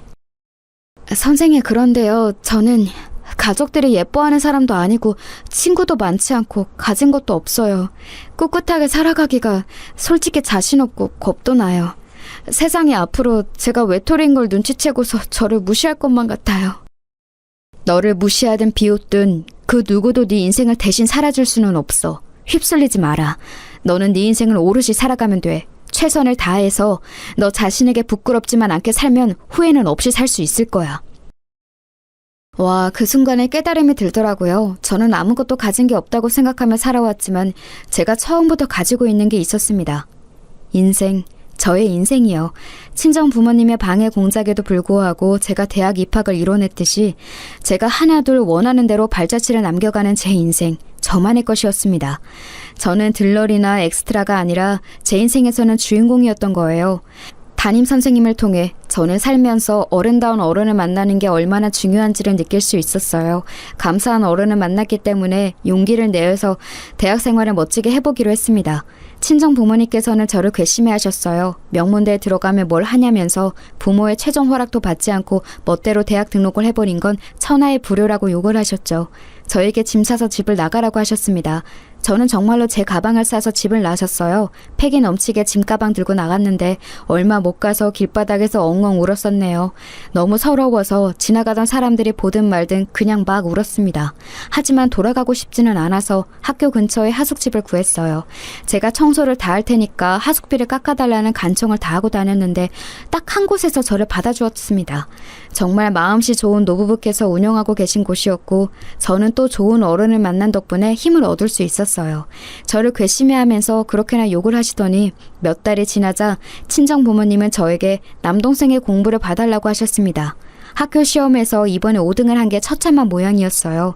혹시 앞에서 5등인가 했는데 그게 아니라 뒤에서 5등을 했다고 하더군요. 그것도 전교 등수였습니다. 기가 막혔죠. 친정 엄마가 우는 소리를 하시길래 제가 그랬습니다. 어차피 누군가는 꼴찌를 하는 세상이에요. 그게 우리 집에서 난 것뿐이죠. 있을 수가 없는 일이야. 너는 내가 문제집 한 권 살 돈도 안 줬는데 알아서 공부하더니 대학까지 잘 갔잖아? 그렇다면 우리 집안 머리가 타고났다는 건데 우리 아들은 왜? 어째서 그게 안 되느냐 말이야. 너무 속상해 하시길래 더 대꾸를 안 해드렸건만 남동생은 아예 저 사는 대로 주말에 보내셨습니다. 공부를 알려달라는 것이었죠. 주말이면 저는 아르바이트를 해야 했건만 남동생 때문에 2배로 힘들었어요. 남동생은 의욕도 공부머리도 없었습니다. 그건 여동생 또한 마찬가지였죠. 저는 3남매 중에서 저 혼자 다른 특성을 타고났다는 걸 이때 다시 실감했던 것 같아요. 아무리 시켜보아도 동생들은 공부에 끈기를 붙이지 못했습니다. 친정 부모님은 원통해 하셨고요. 그러던 어느 날 하숙집 주인분들의 지인께서 방문을 하셨어요. 공교롭게도 주인분들께서 잠시 외출을 하신 상태여서 제가 그 손님을 맞이했는데요. 인상이 차분해 보이는 중년의 여성분이셨습니다. 자그마한 과일 바구니를 손에 들고 계셨죠. 제가 그걸 받아들고 손님 맞이를 했어요. 커피를 타서 내왔고 앉으실 자리를 안내했죠. 그랬더니 그 손님께서 하숙생으로 보이는 학생이 어째 이런 걸 다 하냐며 신기했습니다. 저보고 부침성이 좋은 것 같다고 하셨어요. 그래서 제가 망설이다가 솔직하게 말씀을 드렸죠. 청소라든지 하는 것들을 다 도맡아서 하고 있기 때문에 저는 다른 하숙생들과 입장이 조금 다르고 그 때문에 하숙비를 아주 싸게 내고 있다는 얘기를요. 그랬더니 그분이 놀라시면서 괜찮으면 같이 앉아서 대화를 나눌 수 있느냐고 물어보셨습니다. 그래서 그분과 마주 앉아서 이런저런 대화를 나누었어요. 하숙집 주인 부부 2분과는 고향이 같기 때문에 옛날에 아셨던 사이라고 했습니다. 지방의 시골 동네가 고향이라고 하셨죠. 보수적이고 꽉 막히고 좁고 그런 동네를 떠나서 자유롭고 멋지게 사는 미래를 그리셨다고 말씀을 하시는데 눈가에 아쉬움이 묻어나오는 것이 보였습니다. 저 실례지만 그럼 지금은 예전에 그리셨던 꿈대로 살지 못하고 계신 거예요? 애석하게도 그렇게 되었네요. 내 고향 동네보다도 더 꽉 막히고 답답한 남자를 만나 살림을 차리게 될 줄 예전 그때는 몰랐으니까요. 이것이 다 내 옷보이자 운명이라고 생각하면서 지금은 그렇게 살고 있어요. 학생은 부디 꿈을 널리 펼치면서 살아요. 이런 명문대를 다닐 정도라면 앞으로 뭘 해도 될 사람일 거예요. 이제는 여자들도 자신만만하게 사회에 나가는 시대가 되었잖아요. 예전하고는 다르죠. 학생은 멋지게 살았으면 좋겠어요. 처음 인사할 때부터 느낀 건데 학생의 눈빛이 참 올곧고 멋지네요. 태어나서 멋지다는 표현은 처음 들어봐요. 원래 칭찬을 안 받고 살아온 인생이긴 하지만 멋지다는 말은 정말 아예 처음 들어보는 것 같네요. 좋은 말씀 감사합니다. 가슴에 새길게요. 가슴이 두근거리는 인연이었던 것 같아요. 예고도 없이 이루어졌던 만남, 대화. 그 순간이 저에게는 소중한 장면으로 남았습니다. 주인 부부께서는 하숙집에 당도하시자마자 그 손님을 보고 반가워하셨으며 약간 놀라워하시기도 했어요. 그 사이 또 왜 이렇게 얼굴이 상했냐고. 그 손님을 향해 주인 부부께서 그런 말씀을 하시는 걸 들었습니다. 며칠이 지났을 때 저는 괜히 궁금증이 생겨서 주인 부부께 여쭈어 보았어요. 그때 오셨던 그 아주머니 손님께서 여기 또 방문을 하실지 궁금했거든요. 그랬다가 아마 그럴 일은 없을 거라는 대답을 들었습니다. 알고 보니 다른 지역으로 이사를 가시게 되어서 마지막 인사차 굳이 걸음을 여기까지 하셨던 거라고 했어요. 아, 그렇구나. 1시간 남짓. 그 시간 동안 대화를 나눈 것뿐인데 그 시간이 왜 그렇게 편히 느껴졌을까? 그러신 분이 내 엄마라든지 친척으로 계시면 좋을 것 같다는 생각마저 들었었지. 나하고 잘 맞는 분이셨는데 앞으로 만날 일이 없다니까는 좀 아쉽네. 아쉬워하고 있는 저의 귀에 주인 부부께서 조용히 나누시는 대화 소리가 슬쩍 들려오길래 제가 잠깐 엿들었습니다. 그 손님께서 결혼을 잘못하셨던 통에 남편 되는 사람 때문에 마음고생 몸고생을 엄청 하며 살고 있다는 내용이었어요. 돈 있는 집안 남자랑 결혼한다고 하길래 유복하게 잘 살 줄 알았건만 사는 모습이 늘 힘들어 보인다는 얘기였는데 듣기만 해도 너무 안타깝더라고요.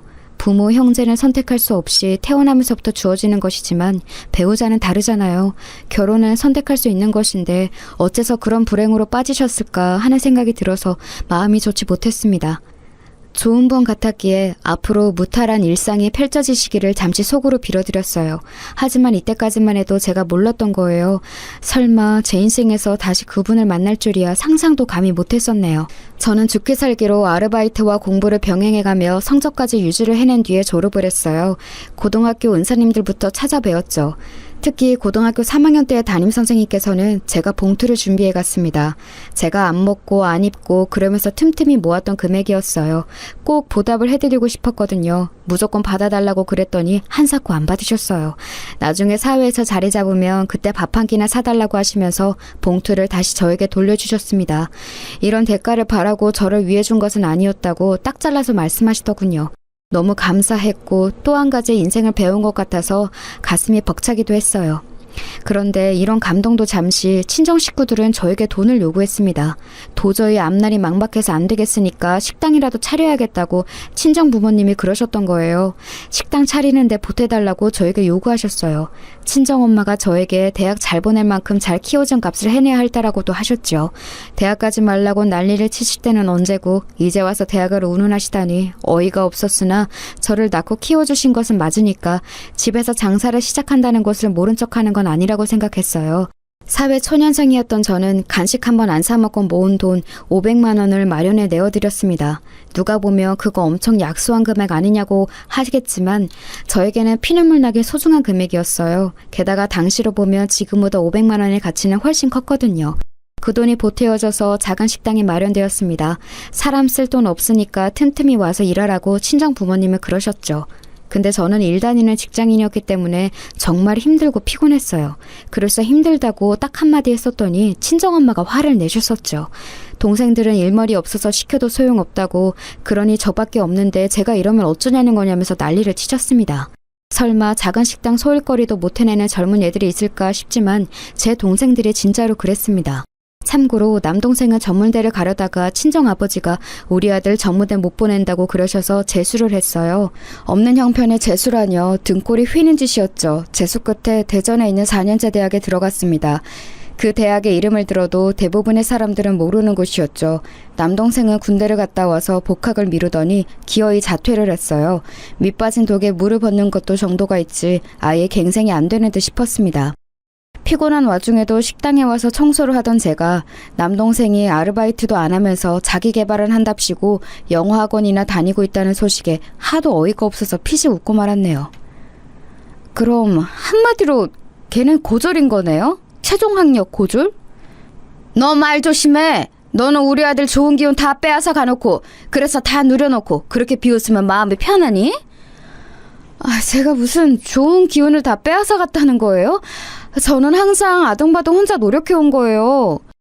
우리 아들 앞에 네가 태어났기 때문에 좋은 기운을 가로채 간 거야. 명문대 간판? 그거 원래 우리 아들 거였는데 네가 빼앗아 가놓고 어쩌면 미안한 게 하나도 없이 당당하니? 진짜 미칠 노릇이었습니다. 간만에 다시금 느꼈죠. 말이 안 통하다는 것을요. 전문대를 다니고 있던 여동생은 집에서 통학하는 게 답답하다면서 어느 날 미리 얹을도 없이 제 자취방으로 왔었어요. 졸업하고 취업한 이후로 얻은 아담하지만 소중한 제 보금자리였는데 여동생이 멋대로 들어누웠죠. 좁은 공간을 잘도 어질렀으면서 청소를 한 번 안 했습니다. 머리카락이라도 치워야 하는 거 아니냐고 그랬더니 여동생이 어리둥절해하면서 물었어요. 내가? 대체 내가 이걸 왜 치워? 언니가 있는데? 청소 전문은 원래 언니잖아. 눈 동그랗게 뜨고 하는 소리가 너무 얄미워서 머리에 꿀밤 세게 먹이고 잔소리를 했습니다. 제발 정신 차리고 앞가림 똑바로 하라는 얘기를 해줬더니 이튿날 그걸 친정엄마께 다 일러바쳤더라고요. 장녀만 장녀답게 의젓해야지 동생들에게 왜 그렇게 매정하냐면서 제가 어렸을 때부터 들어온 그 잔소리를 친정엄마는 똑같이 하셨습니다. 이제는 넌덜머리가 나서 여동생을 내쫓았고 가게 일도 안 도와줬어요. 그리고 몇 달 뒤 결국 친정 식구들은 그 가게를 말아먹었습니다. 정리하기로 했다는 연락이 왔을 때 한숨이 쉬어졌었네요. 이때쯤 되니까 아는 언니들이 하나둘 시집을 가기 시작했어요. 저하고 동갑인 여자 직장 동료 한 명도 만나는 남자하고 결혼 준비를 하고 있다고 했었고요. 저는 속으로 스스로를 비웃었죠. 나는 저렇게 결혼을 못할 것 같아. 답답한 친정 식구들 딸려있는 나와 누가 결혼을 해주겠어? 집이 잘 사는 것도 아니고 그렇다고 내가 빼어난 미인도 아니고 하여간 나는 결혼은 욕심 안 부리고 살아야 할 것 같아. 하지만 사람 마음이라는 게 한 구석에는 혹시 모르니까 라는 게 있는 것 같았어요. 저는 주변에 결혼하는 사람들이 생기는 걸 보면서 따로 돈을 모으기 시작했으니까요. 그게 결혼 자금인 것 같다고 스스로 여기면서도 괜히 깊게 생각은 안 하려고 했습니다. 그러던 어느 날 친정 부모님이 이사를 가고 싶다며 우는 소리를 하기 시작하셨어요. 어차피 이 낡고 좁은 집 쓸모도 없고 지난 세월 집값이 콩알만큼도 안 올랐으니 들고 있어봤자 이득도 없고 재개발 소식은 들려오지도 않고 그러니까 한마디로 이 집 버리고 이제는 이사를 가고 싶다는 것이었죠. 집 살 돈이 어디 있냐면서 제가 일축했습니다. 그랬더니 전세로 알아보고 있다는 말씀을 하셔서 저를 또 흔들어 놓으셨죠. 저에게 대출 좀 받아달라고 하셨습니다. 매매도 아니고 전세라면 노려볼만 하긴 했어요. 그래도 왠지 부담이 되는 건 사실이었길래 꼭 이사를 가셔야겠냐고 여쭈었습니다. 그랬더니 장렬하고 있는 게 왜 이렇게 무정하고 무책임하냐면서 저를 원망하셨어요. 너는 그러면 네 부모가 오래오래 이런 허름한 집에서 사는 게 마음에 편하다는 거냐? 아이고 듣자 하니까 어디 누구네는 자식이 성공해서 부모에게 차 뽑아주고 집 사주고 그런다던데? 제가 생각했었죠. 저도 부모가 성공했다면 차 받고 집 받으면서 편하게 살았을 거라고요. 지금처럼 온갖 고생하면서 피곤하게 안 살아왔을 거라고. 그런 생각을 하면서 약간은 슬퍼했습니다. 그런데 그때 결국 그 오래된 집을 팔았어요. 집 팔아서 생긴 돈, 제가 대출받아서 생긴 돈, 이런 것들 합쳐서 적당한 전셋집을 구해드렸죠. 전에 살았던 곳보다 당연하지만 훨씬 아늑하고 좋은 집이었습니다. 그때 제가 두 분께 말씀을 드렸어요. 저는 이제 할 도리를 다 했다고 생각합니다. 저에게 더 이상 뭘 요구하지 마세요. 낳아주시고 키워주신 은혜는 여기까지로 봐도 저는 다 갚았다고 봐요. 고작 이런 거 해주고 생색 한번 더럽게 잘 내네. 누가 보면 집을 아예 장만해준 줄 알겠다. 전세 금액의 대부분은 우리 집 처분한 돈이면서. 너 진짜 그렇게 살지 마라. 친정엄마가 저를 혼란하신 것에 저는 너무 속상해져서 집을 구해드리고 난 뒤였지만 연락을 오히려 안 하고 살게 되었어요. 제가 연락을 뚝 끊었더니 안달이 나셨는지 먼저 연락을 해오시더군요. 솔직히 말씀을 드리자면 저는 그래서 제가 어찌되었든 우리 집에 꼭 필요한 사람 1순위로 찾게 되는 자식 이런 거라고 여기면서 제 나름의 가치를 찾았던 것 같아요. 차별받고 커왔었기 때문에 인정받고 사랑받고 싶다는 욕구가 쉽사리 가시지를 않았나 봐요. 그래서 자꾸만 완전히 친정 부모님을 끊어내지 못하고 때마다 나약해지는 마음으로 살아왔던 듯 싶습니다. 우리 아들이 드디어 정신을 차리고 기지개를 활짝 켤 모양이다. 취업하러 다닐 거라고 하던데 내가 정장 한번 맞춰줄 수 있을까? 백화점 한번 같이 가보는 건 어때? 백화점 정장이라뇨. 엄마, 요즘은 면접 보는 용이라고 하면 정장 대여해주는 곳들이 있어요. 잘 되어 있으니까 그런 거 이용하면 돼요. 야, 우리 아들이 성공하면 어른이 너에게 잘 안 해줄까 봐서? 너 진짜 그렇게 살지 마라. 너 하나만 잘났다고, 너 하나만 살아보겠다고 이기적으로 굴고 그러면 못 써. 그렇게 사는 거 아니야. 대체 뭐가 이기적이고 뭘 그렇게 살지 말라는 것인지 이제는 기가 막힐 기운조차 없었네요. 이런 와중에 제 여동생, 웬 근본도 알 수 없는 양아치 같은 놈과 눈이 맞아서 혼인신고부터 덜컥 해버렸습니다. 친정 부모님이 그 놈을 마음에 안 들어 하시니까 여동생이 아예 혼인신고부터 저질러 버렸던 거예요. 그래 놓고서는 저에게 결혼식 올려야 하니까 돈 달라고 연락을 해왔습니다. 다른 것도 아니고 결혼식을 하면 어차피 축의금으로 다 갚는데 왜 못 도와주냐면서 엉엉 울더군요. 왜 그랬겠나요? 당연히 그만큼 축의금을 못 거둘 거 아니까 그랬죠. 신혼살림은 그놈이 원래 살던 월세방에서 같이 살 거라고 했습니다. 어이가 없더라고요. 있는 돈 뒤져서 300만 원을 여동생에게 주었어요.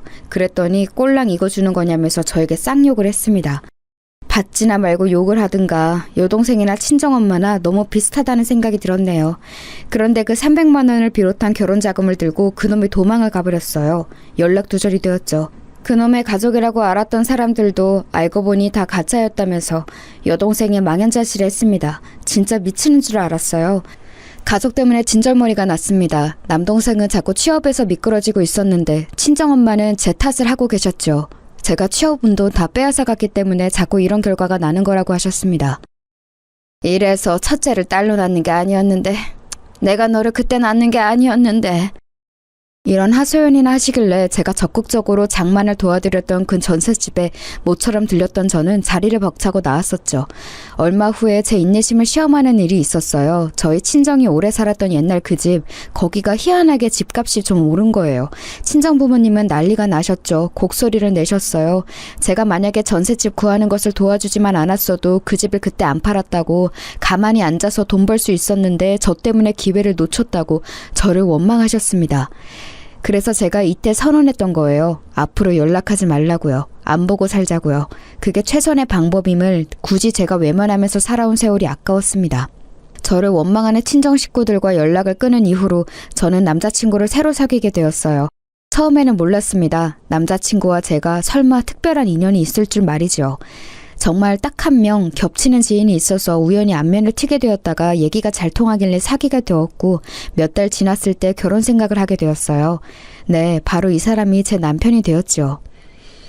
나는 네가 그간 어떤 인내심을 가지고 살아왔을지 얘기를 들으면서도 감히 짐작이 안 간다. 내가 너였으면 진작에 뒤집어 엎었을 거야. 자식 농사 너 하나 성공한 것 같은데 네 부모님께서는 그 사실을 모르시는 것 같네. 나도 처음에는 그렇게 생각했었는데 지금은 아닌 것 같아. 사실은 알고 계시지만 인정하기 싫으신 게 아닐까 싶어. 나는 아무것도 아닌 손가락이니까 나만 밥그릇 잘 챙기면서 사는 게 싫으시겠지. 지난 세월 결국은 내 노력을 알아주실 거라고, 나를 인정하고 사랑해 주실 거라고 헛된 희망을 품어왔던 게 너무 바보 같아. 부질없다는 걸 몰랐어. 남편 앞에서는 속마음을 다 말할 수 있었어요. 편하고 의지가 되었습니다. 그래서 꼭 결혼하고 싶었건만 친정 식구들이 결사 반대를 했던 겁니다. 상견례 자리 마련할 거라고 연락을 했더니 고작 그런 남자와 결혼하는 게 말이나 되냐면서 친정아버지가 화를 내셨어요. 그러더니 남동생이 전화를 받았고요. 저한테 섣불리 결혼하는 건 아닌 것 같다면서 그런 소리를 했습니다. 본인이나 잘할 것이지 저에게 그런 충고를 하는 게 어이가 없었네요. 그리고 바로 그때 친정엄마가 이렇게 외치시는 소리가 들려왔던 겁니다. 우리가 영영 걔한테 기생해서 살아야 하는데 결혼해서 탈출하게 둘 수야 없지. 지금은 걔가 잠시 삐쳐가지고 연락 안 하면서 산 거였고 보나마나 시간이 좀 지나면 다시 또 연락하면서 잘 지내게 되어 있어. 가족 위하는 우리 집안 장녀의 단물이며 핏물까지 앞으로도 계속 쪽쪽 빨아먹을 거야. 엄마, 지금 목소리 혹시 언니한테 다 들리는 거 아니야? 바로 옆에서 오빠가 언니랑 통화 중이잖아. 에이, 전화기계에다 입 대고 말한 것도 아닌데 왜 들리겠어? 절대 안 들려. 여동생의 걱정에 대고 친정엄마는 호언장담을 하셨고 저는 눈이 돌아갔어요. 남동생에게 말했습니다. 야, 네가 엄마한테 전해드려. 다 들렸다고. 잘 들었다고. 앞으로 나는 당신 딸 아니고 한 가족도 아니라고. 그렇게 말씀 잘 드려라. 누나, 뭔가 지금 오해가 있는 모양이야. 엄마가 반쯤 장난으로 저렇게 말씀하신 거겠지. 어이없는 변명을 들을 가치도 없어서 전화를 끊었고 한참을 울었네요. 그래서 상견례 아닌 상견례 자리에는 저만 나갔어요. 시댁 식구들과 저뿐인 만남이었던 것이죠. 원래 남편에게 고모 되시는 분까지 그 자리에 나오기로 했었는데 제 친정 식구들이 전부 강제 불참하게 되는 바람에 시댁에서도 시부모님과 남편만 조촐하게 나왔습니다. 제가 그때 속으로 잠깐 의문을 품었었죠. 상견례 자리에 웬 고모? 특이하다 싶었건만 이 집안이 장난 아닌 곳이었던 거예요. 한마디로 시집살이를 엄청 시키면서 시자 유세를 떠는 곳이었습니다. 시아버지의 오만한 인상과 시어머니의 소심한 인상이 대비되어 보이면서 일목요연해지더군요. 그런데 제가 그 자리에서 시어머니를 빤히 쳐다보다가 기시감을 느꼈어요. 그러다가 깨달음이 왔죠. 그건 시어머니와 제가 동시에 느낀 것이었습니다. 서로 놀란 눈빛을 교환했어요.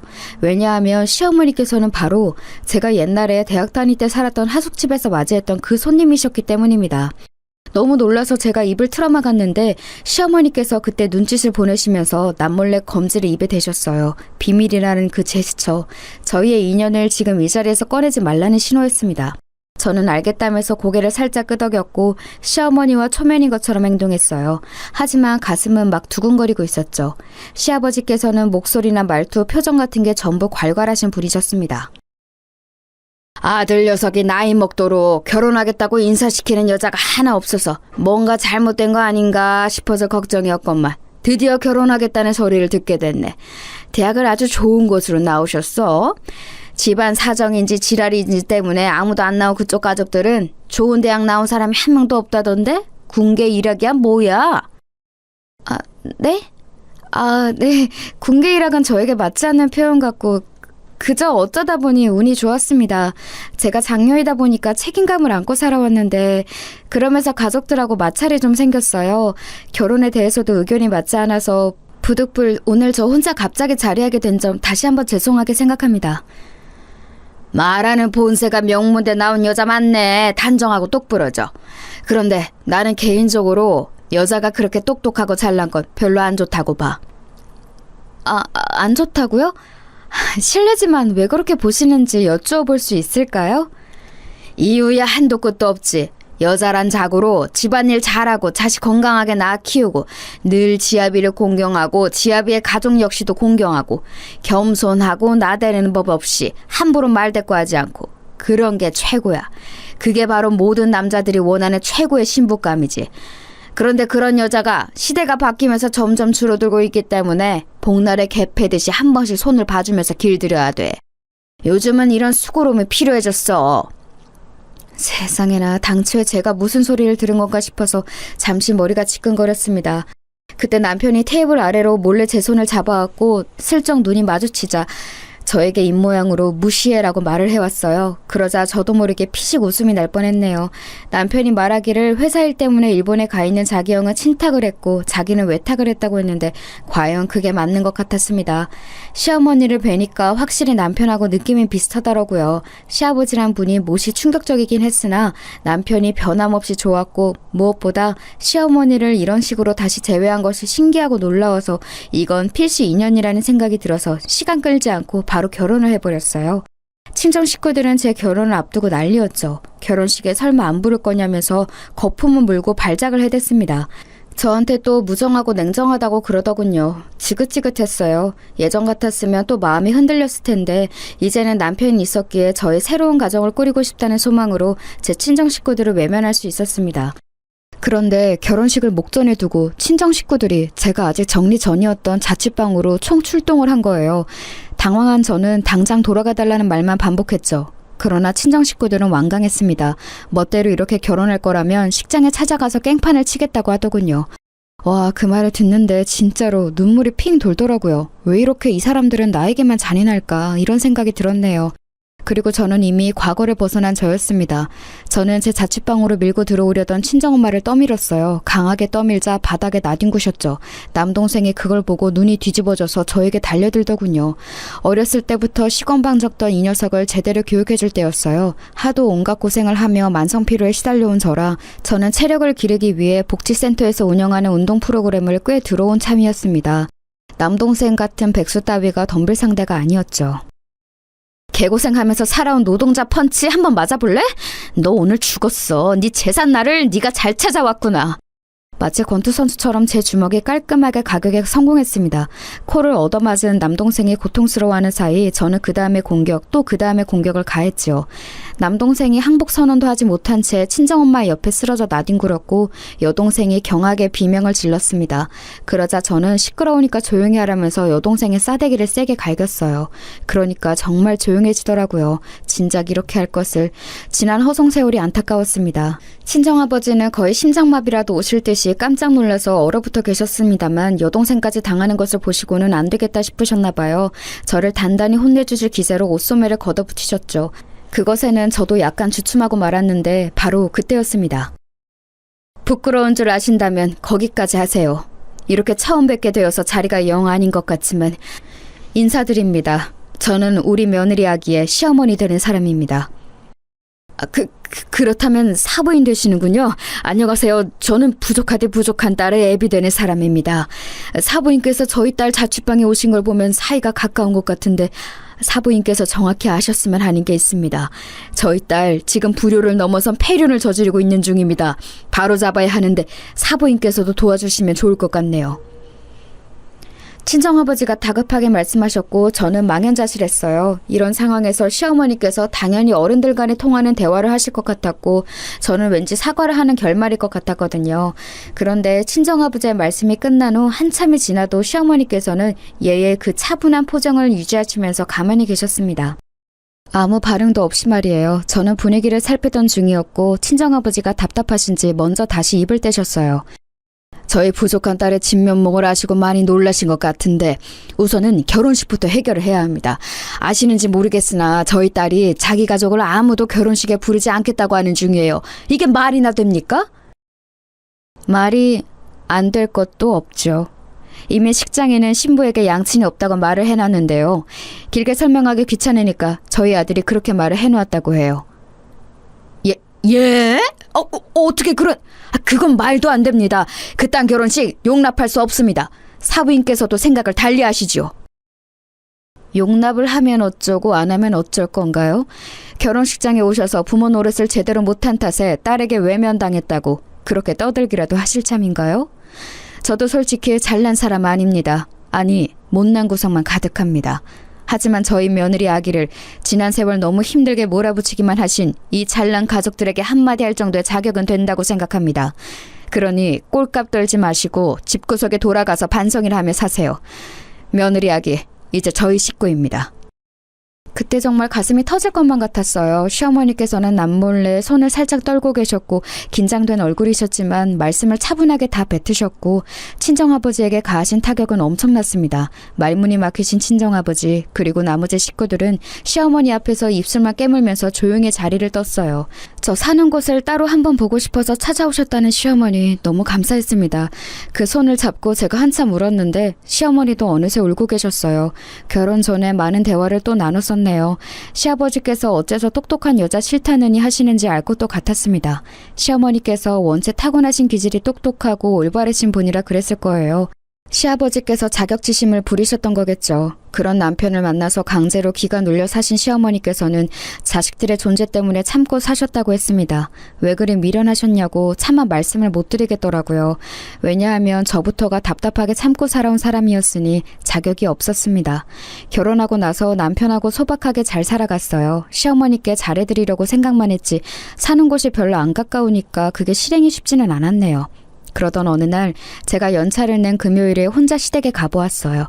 가벼운 마음으로 도착을 했는데 안으로 들어선 제가 소스라쳤습니다. 시아버지께서 거실에서 소주병 나발을 불고 계셨고 세게 얻어맞으신 게 분명한 시어머니께서 바닥에 엎어지신 채 눈물을 닦고 계셨어요. 어머님 괜찮으세요? 바로 병원에 가보셔야 하는 거 아니에요?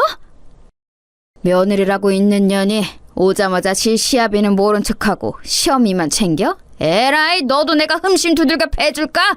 좀 맞아야 한동안 순종적이야. 그 순간 저도 모르게 이성이 끊겼습니다. 시아버지께서 소주 공병을 휘두르며 낄낄대시는 광경을 마지막으로 저는 정신없이 보복을 하고 말았어요. 잠시 후 정신을 차리고 보니까 저에게 두들겨 맞으신 시아버지께서 신음을 하시며 바닥에 엎어져 계셨죠. 큰일 났다 싶었지만 속은 왠지 후련했습니다. 그건 시어머니께서도 마찬가지였나 봐요. 놀란 눈으로 저를 쳐다보셨는데 고맙다는 뜻으로 눈가가 촉촉해져 있었으니까요. 큰 소리만 뻥뻥 치셨던 시아버지께서는 직접적으로 당신이 당하시고 나니까 기세가 꺾이셨는지 몹시 당황하셨습니다. 왜냐하면 저는 요행으로 시아버지를 이긴 게 아니라 진짜로 몸쓰는 것에 자신이 있었거든요. 정신적으로는 더더욱 강했고요.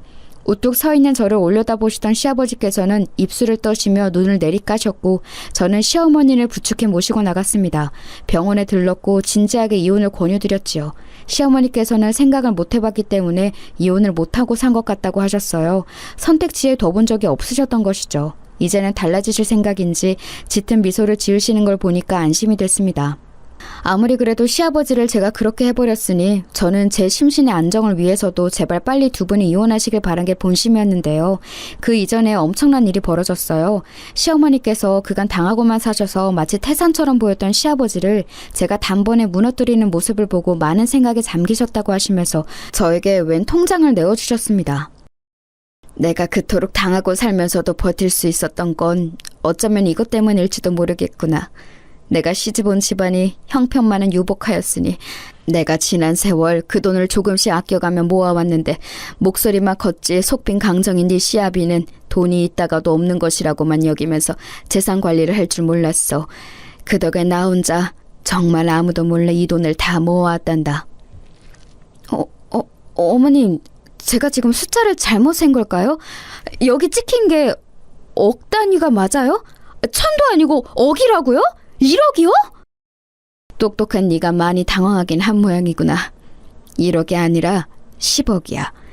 자식들에게 막연히 나눠줄까 싶었던 돈이지.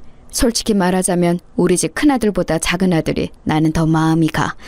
큰아들 놈은 자기 아빠를 너무 닮았거든. 그래서 작은 아들에게 더 주고 싶다는 생각을 하고 있었는데 네가 나타났으니 고민 덜었구나. 그거 전부 너 해라. 그 자리에서 기절하는 줄 알았습니다. 꿈을 꾸나 싶었어요. 하지만 꿈이 아니라 생시가 맞았어요. 제가 그 돈을 받지 않으려고 하자 시어머니께서는 제 남편을 위해서라도 받아달라고 하셨어요. 그리고 이혼하실 생각이기 때문에 그 돈으로 제가 이혼을 도와드리기를 원하셨습니다. 고민하던 저는 그 말씀을 따랐죠. 남편하고 다른 집으로 이사도 했고 시어머니께서 한 집에 사는 건 끝내 거절을 하셔서 바로 근처에 집을 얻어드렸습니다. 남부러울 곳 없는 평화로운 일상이 이어졌고 그간의 마음고생하며 산 세월을 보상받는 것 같아서 너무나도 행복했어요. 제가 웃으면서 행복하게 잘 살자 친정 식구들은 어쩔 줄 몰라 했죠. 제 동생들 전부 결혼에 실패해서 이혼 딱지만 붙었고요. 남동생은 늙어 죽을 때까지 백수인 모양이고 여동생은 아빠 없는 아이를 키우며 삽니다. 그 덕에 친정엄마가 늘 곡소리를 내시는 듯 했어요. 친정아버지는 건강이 안 좋아지셨다고 들었고요. 그들이 혈연으로 봤을 때 제 가족은 맞는데 저는 제 곁에 있는 시어머니와 남편이 진짜 백이 제 가족이라고 느껴지네요. 어디 가서 털어놓을 수 없는 제 속에 담긴 이야기를 들어주신 모든 분들 고맙습니다.